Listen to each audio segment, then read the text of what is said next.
Halo guys, apa kabar? Rockstar baru aja ngasih banyak update soal GTA 6. Ada screenshot baru, info soal game, dan beberapa detail lainnya. Tapi dari semua info itu, fokus utama orang-orang sekarang malah tertuju ke strategi jualan mereka. Strategi yang jujur aja, ngasih sinyal buruk buat masa depan industri game AAA. Sebelum kita ke pembahasannya, buat kalian yang belum subscribe dulu, dan nyalain notifikasinya, supaya kalian gak ketinggalan video-video dari aku. Dan kalau kalian tertarik dukung aku lebih, kalian juga bisa join YouTube membership. Oke, kita lanjut. Kita langsung masuk ke masalah versi fisiknya. Rockstar udah ngonfirmasi kalau versi fisik GTA 6 pada saat rilis awal nggak akan punya kaset di dalamnya. Di artikel Digital Foundry yang judulnya, edisi fisik GTA 6 bakal datang bawa kode download di dalam kotak. Preload dimulai 12 November.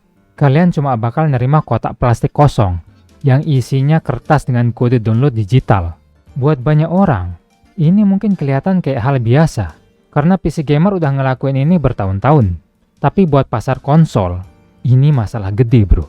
Kalau kalian beli game pakai kode digital, kalian nggak punya opsi buat jual lagi game itu waktu udah tamat atau bosen. Kalian juga nggak bisa minjemin gamenya ke temen. Intinya, kalian nggak punya gamenya. Kalian cuma nyewa lisensi buat main, yang secara teknis bisa dihilangin kapan aja sama perusahaan. Buat game dengan skala segede ini, keputusan buat ngilangin kaset itu cuma soal efisiensi biaya. Mereka potong biaya cetak, biaya distribusi, dan mastiin nggak ada pasar game bekas yang muter di luar ekosistem digital mereka. Keputusan ini langsung dapat penolakan dari toko game pihak ketiga. Di artikel Rockstar Intel yang judulnya, beberapa toko fisik nolak jual GTA 6 gara-gara nggak ada kasetnya. Beberapa toko independen besar di Amerika Utara, kayak Video Game Plus dan Lootbox Gaming, secara resmi nolak buat masukin GTA 6 versi kotak kosong ini ke toko mereka. Alasannya masuk akal sih.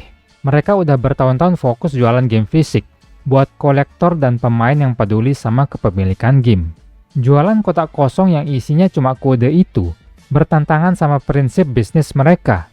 Laporan dari Afrika Selatan juga nyebutin kalau angka pre-order versi fisik GTA 6 di sana sangat sepi. Konsumen nolak beli kalau nggak ada kasetnya. Dampak dari kode digital ini juga ngematiin kebiasaan gaming yang udah lama ada, yaitu midnight release.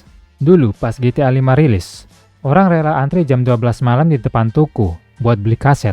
Habis itu mereka pulang terus langsung main sampai pagi. Sekarang Rockstar ngasih jadwal preload dari tanggal 12 November. Kodenya baru aktif tanggal 19 November.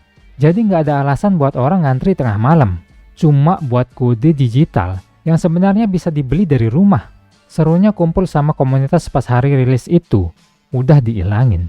Saking Rockstar dan Sony mau maksain penjualan digital ini, mereka sempat bikin blunder di marketing. Sony majang materi promo GTA 6 di dashboard PS5, tapi gambar awal yang mereka pakai nampilin konsol PS5 yang ada slot kasetnya. Gak lama setelah itu, gambarnya langsung dihapus dan diganti pakai gambar PS5 versi digital. Mereka benar-benar mau ngebentuk kesan kalau game ini adalah rilis digital. Ada rumor yang beredar di forum GTA kalau versi kasetnya bakal dirilis menyusul bulan Desember. Tapi sumber rumor ini punya rekam jejak jelek. Jadi kemungkinan versi fisik beneran ada itu selalu terbuka. Tapi jangan langsung percaya sama jadwal Desember ini. Sekarang kita bahas soal harganya. Banyak orang mengantisipasi game ini bakal mahal. Mungkin di kisaran 70 atau 80 dolar buat versi standar. Tapi yang paling disorot adalah versi Ultimate yang harganya 100 dolar. Di artikel Notebook Check yang judulnya, ini semua konten GTA 6 versi Ultimate, harga 100 dolar yang dikunci. Rockstar ngunci beberapa konten, dan aksesnya cuma kebuka buat pembeli versi 100 dolar. Mereka ngunci 2 misi sampingan. Terus yang paling kacau, mereka ngunci akses ke beberapa toko di dalam game. Ada Redout Customs buat modifikasi kendaraan, Stock 305 buat beli baju, dan Electric Fang Tattoo. Pas kalian main versi standar, terus jalan-jalan di map open world yang harusnya bebas, kalian bisa aja nemu toko modifikasi mobil ini. Pas kalian mau masuk, pintunya dikunci. Gara-gara kalian gak beli versi 100 dolar. Ya pasti kalian kecewa.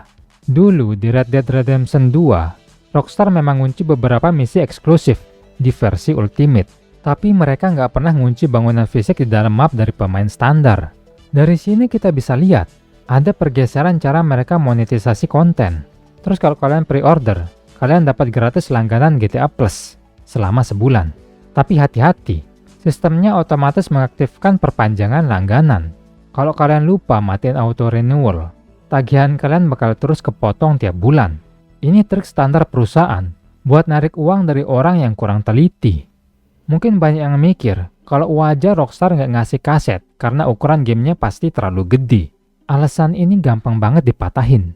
Di thread Reddit Xbox Series X yang judulnya, versi fisik Baldur's Gate 3 di Xbox memang bakal punya 4 kaset, karena kelebihan 500 MB dari batas 3 kaset. Satu-satunya pilihan adalah motong konten, tapi itu nggak masuk akal. Jadi dikonfirmasi 4 kaset.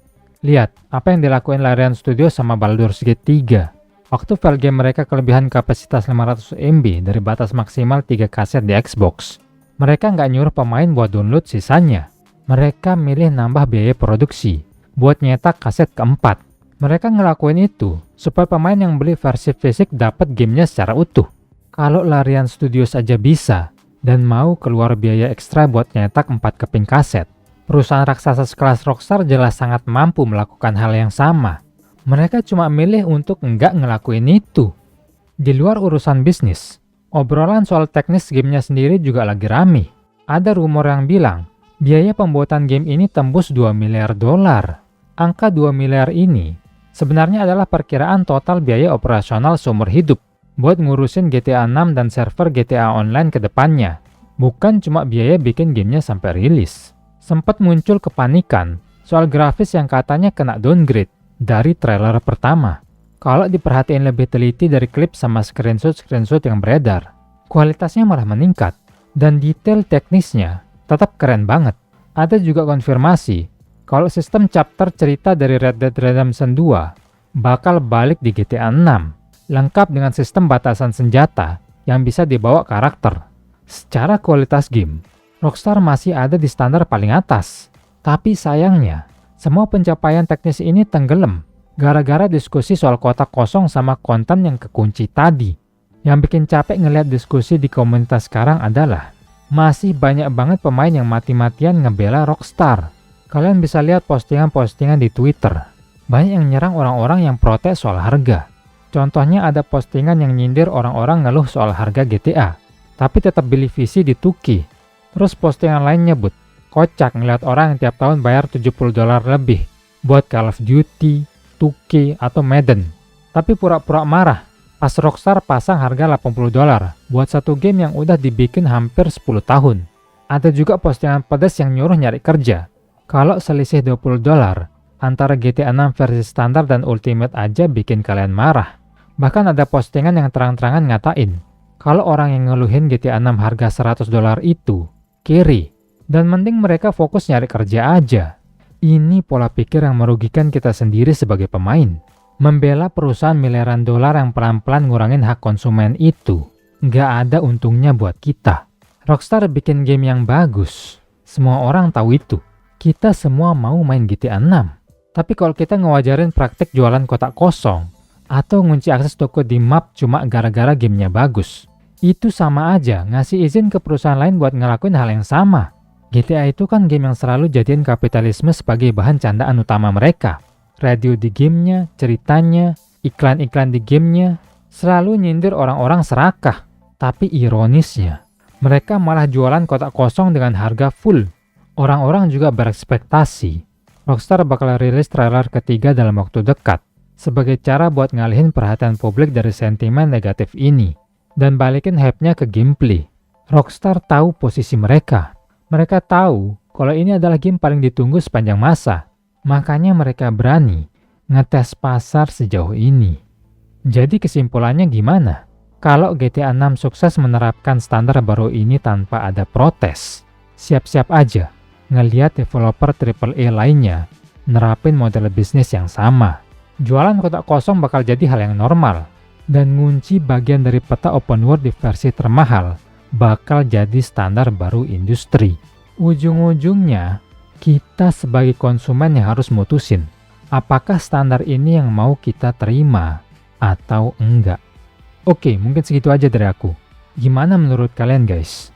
Apakah kalian tetap mau beli versi kotak kosong ini? Atau milih skip nunggu kaset fisiknya? Kalau ini aku ragu sih. Tulis pendapat kalian di bawah. Kalau kalian suka video kayak gini, jangan lupa like dan subscribe.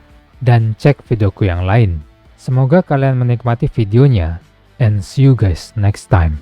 Peace!